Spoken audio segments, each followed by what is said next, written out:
The reality is, Yeah. kids have got a voice now. They want it heard. Look at Greta Thunberg. I mean, look, she's relatively a Yeah. kid, and she's taking on the world. Yeah.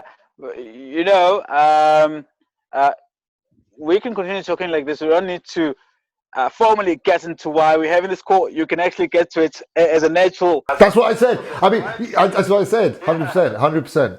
No, it's funny. It's funny. I was actually.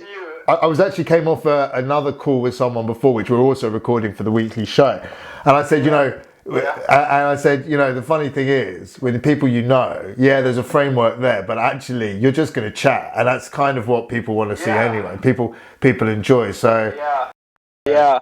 So I wanted to say to you that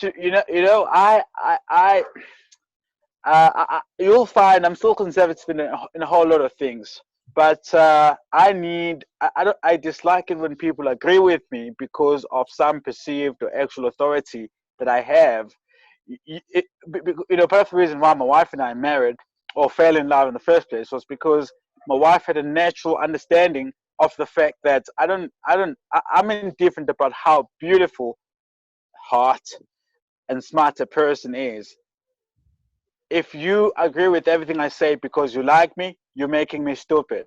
You're making me rely only on the intellectual capacity, if any, that I have within myself, and you're not pushing me to exceed that by tapping into some of what you're thinking about the same subject.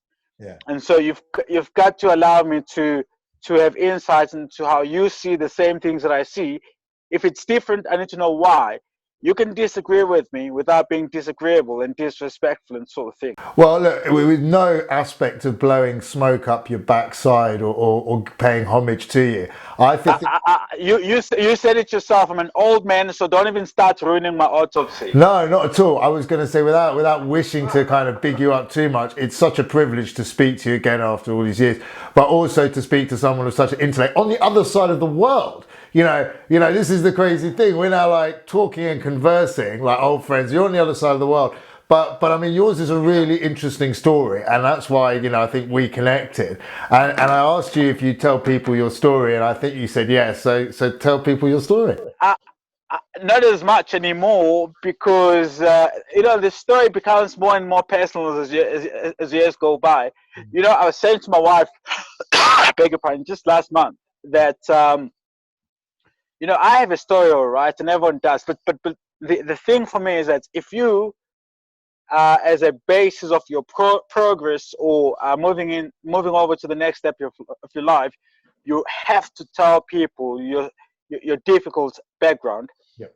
You'll get to a position where you encounter people who, excuse me, by your experience and by your achievements, those people are your peers and your equals, and you want them to treat you equally and respect you and that which is due to you, but they can't do so because they know about your disadvantaged background. So they think if the two of you and they, are equally placed in a vocational situation, and you're supposed to earn X amount of money, and it's negotiable by your employer in relation to either of you or both, they'll actually think that they, because of their relative previous privilege to you, are entitled to the higher amount and you the less amount. And their thinking is that since you've struggled so much in your life, you're grateful for anything that that you're given. You've done good, lad. You've done You know good. why?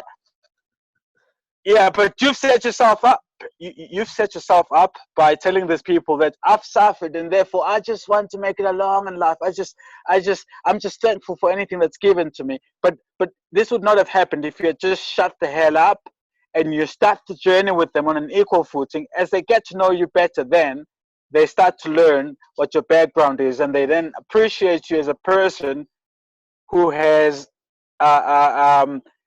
massive experience with life, but who's their peer and who they have respect for because he's gotten here on the basis of how hard he's worked, and he earns equal to or more than they, on the basis of experience, not because he suffered. I think it's a little bit, like a lot of things. You can almost see race in that way as well. My mum often used to say to me, being an Indian and growing up in apartheid, she used to say, never have a chip on your shoulder. Never look to push an agenda just because an agenda is being pushed. Judge up the situation.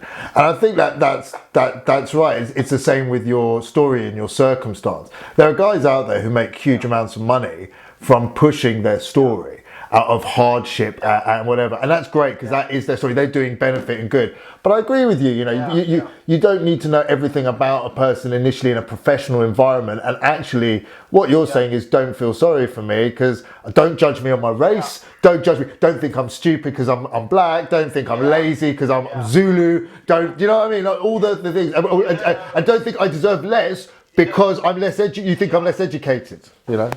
You know, I told you when we met that the passable English that I speak is a universal language of conversing and communicating. I told you that in a place where you've lived in Kwa Zulu Natal, it's a big thing that you can speak English, and I learned English from TV and from reading books when I was a child in rural Natal, not townships, not the city, but in rural Kwa Zulu Natal. You know, and so. I mean, lately I've gotten to a point where, and mind you, by the way, and this is not presumptuousness, I don't know if you knew this about me, I was very pedantic about use of language, and I still am. I find a lot of problems with how people use this language, even, mind you, the Queen's people themselves. So you'll find, for example, that a lot of British people use Americanisms, like they'll say, oh man, I went outside, I stood by the balcony, and there's a lot of people out there. And you're listening, you can't hear anything wrong with the statement. And then I say to them, okay, now stop. What you've just said to me, write it down. And then they say, there are a lot of people out there. They don't say there is a lot of people out there, but they're saying just a moment ago, there's a lot of people out there. And I'm thinking, what you saying now? You know, there's look. The English language. Sorry, I was going to say the English language is misused. It's abused often by newspapers. I find, like especially these online articles that come out through your phone. So many typos in big British papers and all of that. I do think language changes over time, and it's something that I think is fascinating. If you understand that. Well, the way I see it is I'm old like you, unfortunately. So I remember how people were speaking in Parliament 25 years ago, 30 years ago, and I see how people are speaking in Parliament now, and the whole language at the most formal level has changed. But I'm interested to see how language changes in other spaces, and I've seen a massive shortening of language. Language has all become about being shorter and quicker to the form that you want to communicate 1,000 words with a picture in the form of an emoji. And so I would ask the question: at what point, Mr. Lawyer? It's a great question for you, my man. At what point does an emoji become legally binding? Well, that depends. And by the way, that depends is a legal question. It's a lawyer answer, sorry. But, you know, it depends on the following. Are you asking the question of whether something is binding on the basis of it being a contract or not? So the question, so a synonymous question to your question is whether an emoji is a contract. So can I write? No. And the confirmation, let's say. Well, what's the generally accepted interpretation of that emoji? So if a person sends you a thumbs up, are they saying that they've read your offer and accepted it, or are they saying, okay, I've received it, you know, but they've not yet accepted it, so that they're bound by the offer you made?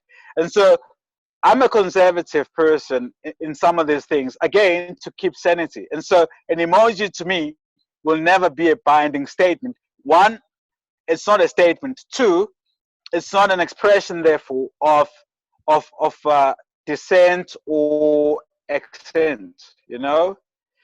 And so my position is that an emoji is just that. Okay, but let's ask a different question.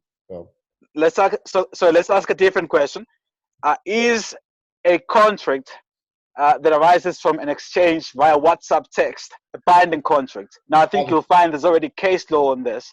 And my answer is an affirmative, yes. It will be binding if it meets all the elements for a contract to exist between two consenting and capable parties. So therefore, if someone asks the question within the contract of the WhatsApp exchange, do you accept these terms?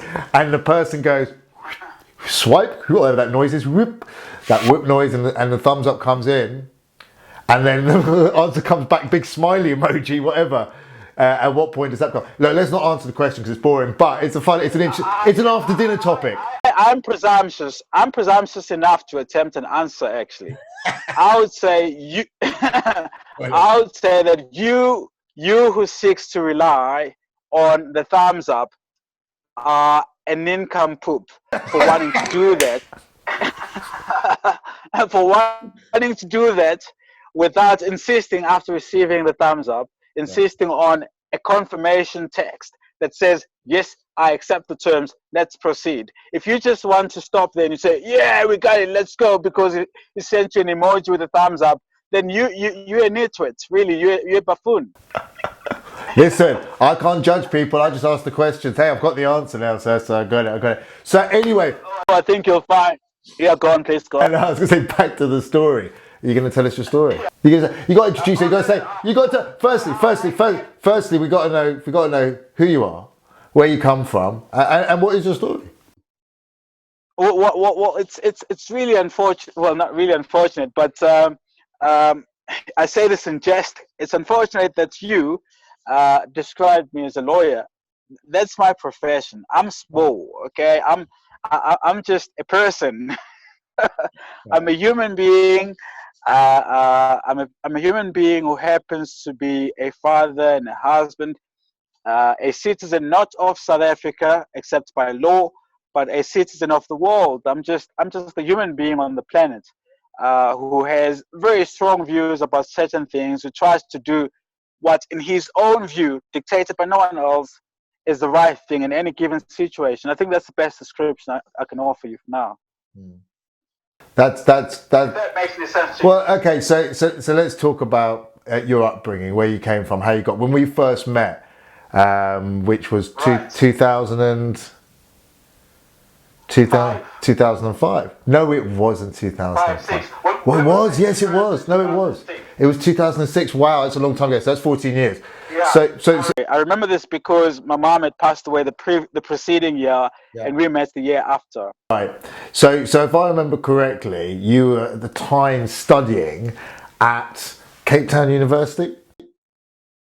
No, we met near Cape Town University, but I had driven many kilometers away from Bellville, where I was studying at the University of the Western Cape. Right.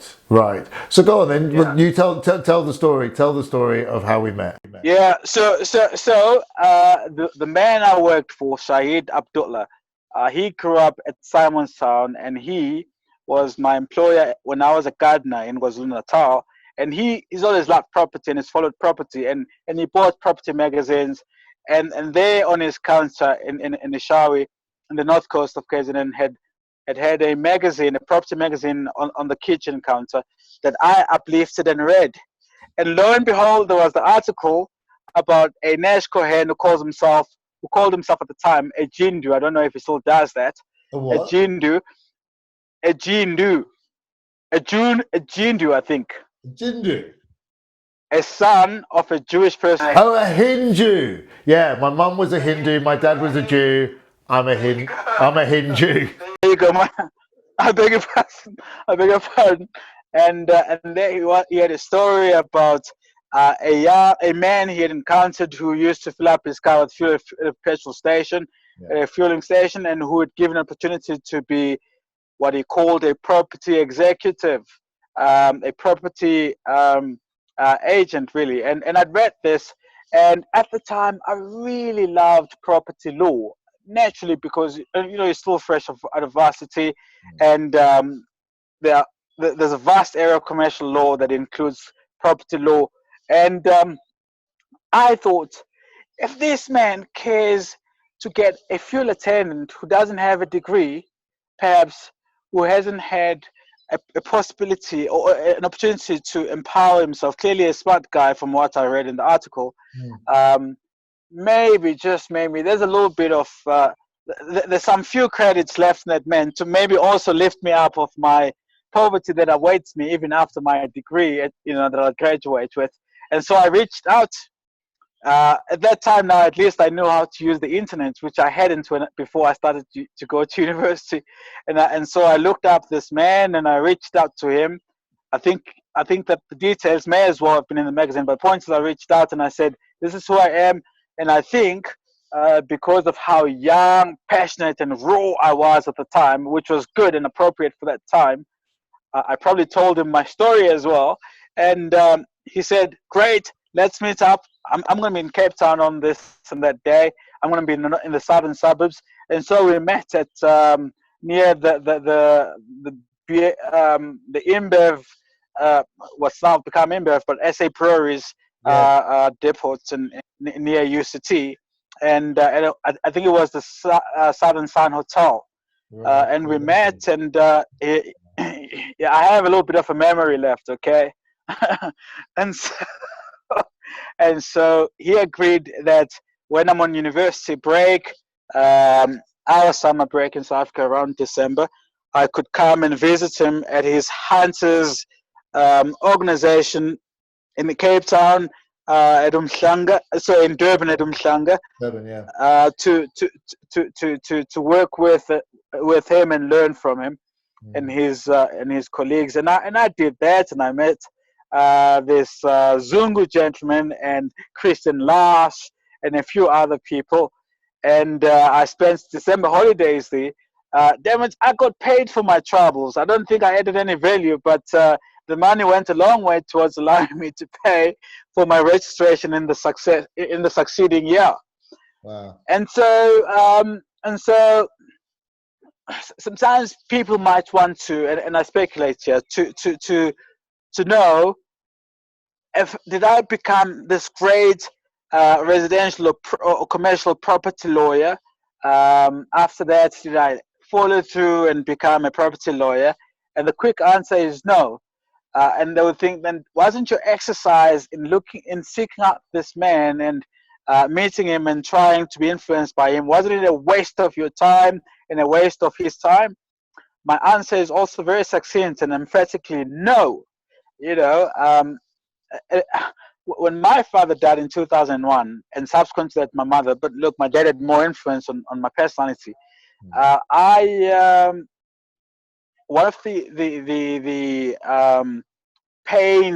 proverbial pains I had was that I didn't have many people to look up to. But the fortune I then realized I had was I encountered many people who were confident, dogmatic people who knew what they were looking for in life, were ambitious people, and I could relate to that. And these people influenced me in different ways. And so the man I've become now is a product of all these people. So a lot of energy with which Nash Cohen spoke with, and a lot of substantive material that he shared with me, either in print or in talking, his experiences about things. I actually remember you love rugby. I don't know if you still do, but Yeah. Anyway, really. I'm not very happy with South Africa, but I love rugby. Well, look, we won the World Cup. So yeah, all right. No, don't just need to show off about it now, right? God. I'm just saying, I'm a factual guy. You can have that one. So, okay, all right. Look, and so I am not uncomfortable or being obsequious even when I say that the man I met in 2006 and that I spent a short time with over that summer period influenced me and built some of the core things in my life. I may have, unconsciously reconditioned some of the learnings to fit who I am as a person, And so there was no waste in the time that I spent in talking to you. By the way, at the time that you let me read some of the marketing material, and you were helping your staff with what you called words that they should use in the property industry. That it was what you called a word buster. You see, I remember puny puny English speaker I was, a putative English speaker was, some rural man speaking the Queens. That I remember said to you, "What does this word booster thing mean?" And he said to you, "Word booster, I don't know what you're talking about." And I said, "But it's right here. It says BUSTR." I said, "Oh, word buster." And I said, "Yeah, that." But you see, the fact that I remember this also reminds me that on a very personal level, um, very good things or things that really excite me or that really piss me off or hurt my feelings, or threaten my confidence, are things that I don't forget easily. I'm a person that holds a grudge until I let it go on my terms. Yeah. So when I realized that I had pronounced something incorrectly, that did something to my confidence, but then said, "Fuck, I'm not gonna do this again. I'm gonna keep this in my mind." Yeah. I knew what the word meant. I knew what the context was. I just didn't know how to say this word. Listen, people so often say to other people, "Oh, don't worry about that," and the person's like, "No, no, no, I am worried about it." Oh, well, don't get upset. Yeah. No, get upset and then do something about it. But don't stay upset and be pissed off that you did it and do nothing about it. That's all I can say. Yeah, I didn't tell you I was upset or happy. I said, "Oh, okay," and I said, "Yeah, what's a word buster?" And then you explained to me what it was in your context, and so this also reminds me, if it would help in this conversation, that a lot of what's built me over the years is that in attempting to build something of myself and to surmount some of the struggles I had as a person, as a person trying to make better out of what is dealt out by life. Is that there were many rejections, many no's, many "you're not good enough," many "we don't think you'd fit here." If you want to know about that, for example, when I did my first year of legal training in Cape Town, my principal at that time in the commercial mergers and acquisitions department once said to me as we were driving to meet a client, Siboniso, in his very, very firm and very rigid Afrikaans, but very eloquent English, Afrikaans accent, but very eloquent English, said to me, "You need to think carefully about legal practice. And if you really want to be a lawyer, and you don't want to waste your time forever if that's not what you really are called to do." Or I'm paraphrasing, of course, but if this is not what you want to do with your life, and this hurt me very, very, very deeply, because he was a privileged man who's a third generation lawyer. His grandfather and father before him had been judges of the Supreme Court of Appeal in South Africa, and he was a senior partner at the firm. And he, not caring how much work I've put into getting the first degree in the family history, tells me to second guess myself and doubt whether I want to be a great lawyer, a great legal practitioner. And he just doesn't care. He's just talking about his feelings. And he's not saying this because he cares about this young graduate. He says this because he wants to feel good about himself, And there was a lot of talking to myself that I needed to do to say, yeah, you've heard this. Seek out any rational truth in it, but also try to polish and get rid of your hurt, and see if you can learn and grow from this, and see if there's really a rational basis for what it's saying. And I did this consciously and subconsciously, but it was a difficult, painful process when people said these things. I mean, just after him, a year later, last year of legal training, his peer, another senior partner, we're going to a client at the University of Cape Town now, a very big matter, and he he also raised the same thing. And the common thing between them is that they were the same age group. They were both Afrikaans. They were both people from previous privilege. So I'm just going to move away here. The dog's barking. They were both from privilege, and there they were telling me to reconsider whether I should have studied law. And again, I had to work on my hurt and emotions, and I did that. And many years later, if you must wonder, and I'll answer you, this is what I discovered. What these guys were picking up on was the fact that I am actually not and will never be a private practice lawyer. I sit here right now and I'm telling you, I dislike, abhor, detest private practice. Sure. I dislike private practice because of the snobbery and the arrogant manner in which most legal practitioners, such as accountants, even have. The culture is mostly something that I do not identify with. But I'm a damn good lawyer, man. I'm very good as an in-house lawyer. I'm respected. I mean, I said to you the other day that in many workplaces, people call me professor.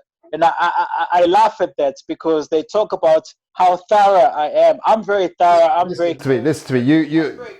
You are ever since I've known you, you've stuck out like a sore thumb, right?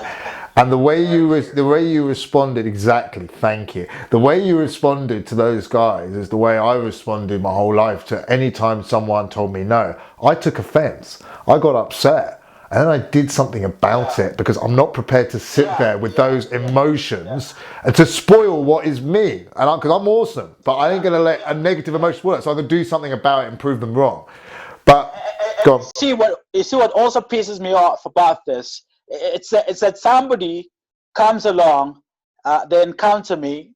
It's not a meeting now. This is an encounter because they met me incidentally. They didn't even interview me for the job.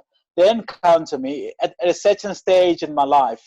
They don't know what experience of life I've had before this encounter. No. And they decide for themselves that they know me, that they know my conditioning, they know why I do what I do and how I do what I do, the way I do it. And so they then think that they're entitled to share certain views about me.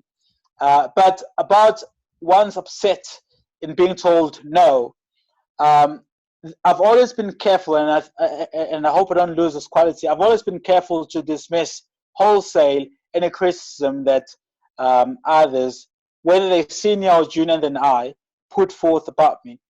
I'm always careful not to dismiss it as hogwash. I try to reasonably see if there is really anything that is truth in this, and see if I can judge myself objectively. Now, if you're dealing with yourself, it's hard to be objective. Yeah. But the best you can do is to do things in good faith, and I've done a lot of that, and I think I've benefited from it.